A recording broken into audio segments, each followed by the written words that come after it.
I just wanted a peaceful weekend at my lakeside property, fishing, grilling, and sleeping under the stars. What I didn't expect was Karen, her friends, and her yappy dog turning it into their private beach party and calling the cops on me for illegal camping. But there was one problem with her plan. The lake and everything around it belonged to me. What happened when the police showed up? Let's just say Karen's smug smirk turned into sobbing when they asked her to leave. The weekend that started it all. It all started with a weather forecast.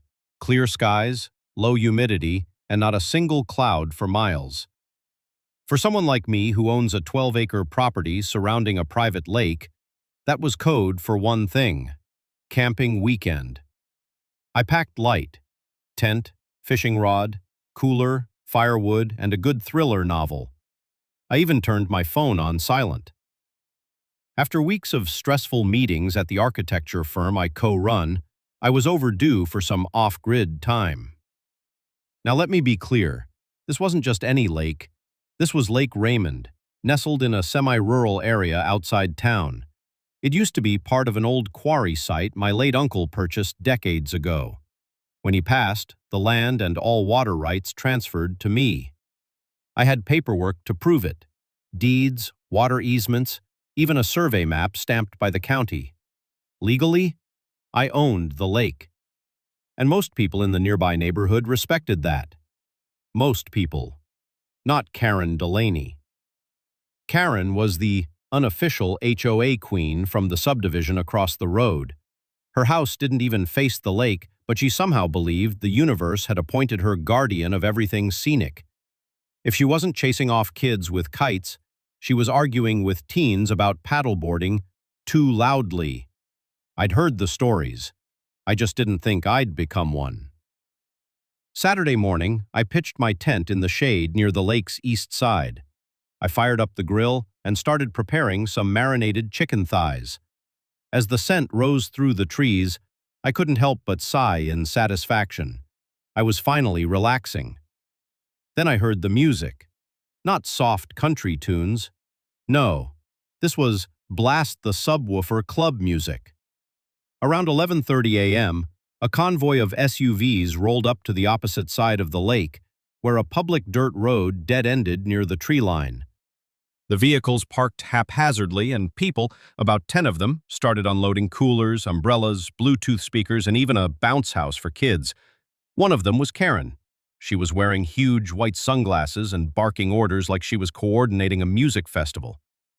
I recognized her from the HOA newsletter, where she always had a column titled "Respecting Shared Spaces." The irony wasn't lost on me. At first, I gave them the benefit of the doubt.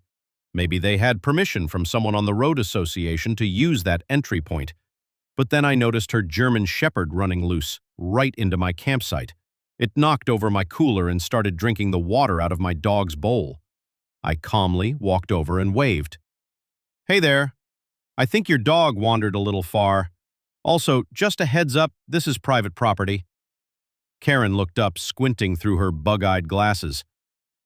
"Oh, are you the renter? This area is part of our HOA's seasonal picnic zone."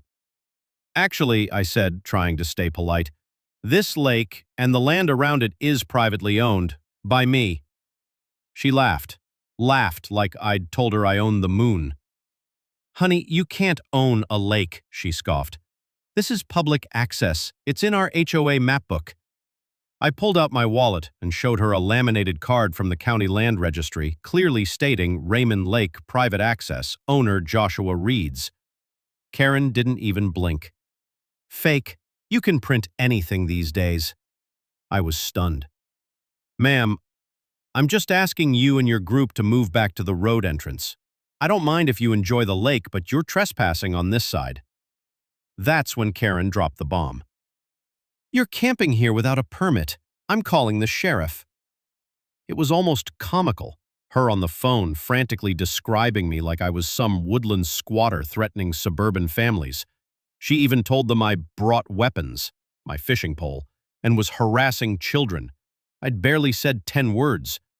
Still, I knew how this could look. A bunch of HOA folks, kids, loud music, and me, one guy with a tent, alone in the woods. So I waited and documented everything. When the sheriff's deputy pulled up 20 minutes later, lights flashing, Karen met him with the dramatics of a reality TV contestant. "There, that man! He's camped out, says he owns the lake, and now he's intimidating people with legal threats." The deputy walked over to me slowly. "Sir, what's going on here?" I handed him my ID and all the property paperwork. "I'm camping on my land. She and her group drove in from the subdivision and won't leave. I've asked them nicely, but she called you before I could get through to her." He radioed for backup to check the documentation. And that's when Karen's world started unraveling. The ownership revelation and the meltdown. The backup officer arrived within 10 minutes, stepping out of his SUV with a clipboard. He took one glance at the documents and called dispatch to verify land registry records. Karen, still standing confidently beside her entourage, smirked like she'd already won.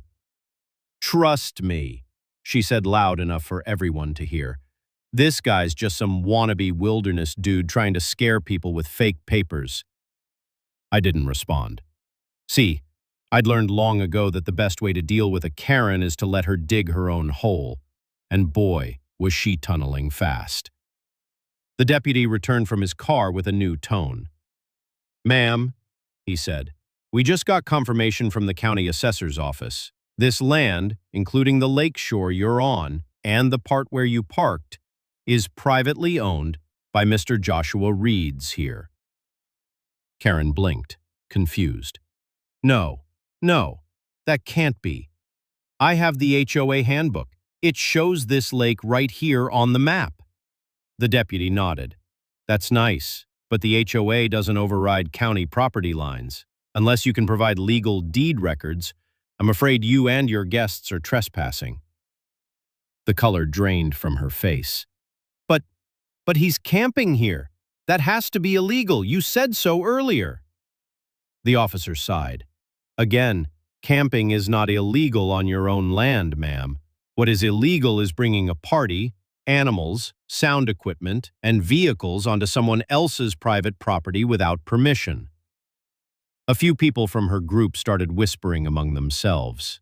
One woman gathered her kids and began packing up chairs. Another man deflated the bounce house without saying a word. It was the slow unraveling of Karen's credibility in real time. And then she started crying. Not soft, embarrassed tears. Full-on, mascara-smearing, loud sobbing. "This isn't fair," she shouted. "He should have put up a sign. How were we supposed to know?" The officer calmly replied, "There's a gate at the road entrance with a private property plaque, which you appear to have driven around. That's a clear enough sign under state law." That's when it hit me. Karen wasn't crying because she was sorry. She was crying because she lost. Her reputation, her control, her sense of self-importance. Everything that made her the HOA tyrant of the neighborhood, crumbling right here, the side of bounce house and spilled cooler ice. The deputy turned to me. "Mr. Reeds, do you want to press charges?" I shook my head. "No, just ask them to leave."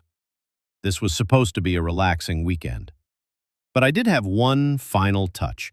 I reached into my duffel bag and handed the deputy a laminated notice of no trespassing sign I had printed that morning. I hadn't gotten around to putting it up yet. He smiled. "Want me to post it at the gate on my way out?" "Would you?" I grinned. "That'd be perfect." As they packed up, Karen stayed back with one last desperate jab. "You know this isn't over, right? I'm going to the HOA board. We'll see who really owns this lake." I leaned on my fishing rod. "You go ahead. But next time, bring a canoe and a lawyer." That line, even the deputy chuckled. She stormed off in her SUV, tires kicking up gravel like a teenage tantrum. The sweet, quiet ending. With peace restored, I returned to my grill, threw on some more chicken, and cracked open a cold soda. As the sun set across my lake, I smiled. But the story didn't end there. Over the next week, Karen became a running joke in the neighborhood Facebook group. Memes were made. A Photoshop of her crying next to a no trespassing sign went mildly viral. Someone even made a TikTok reenactment of the whole thing, with their dog playing the part of Karen. Even better, the HOA president called me personally to apologize. We had no idea she took things that far.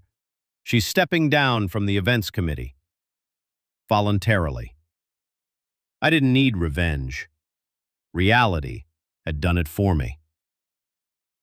If you enjoyed this story and want more real-life HOA drama, hilarious revenge, and satisfying karma, don't forget to subscribe to our channel. We've got new stories every week, and you won't want to miss what's coming next.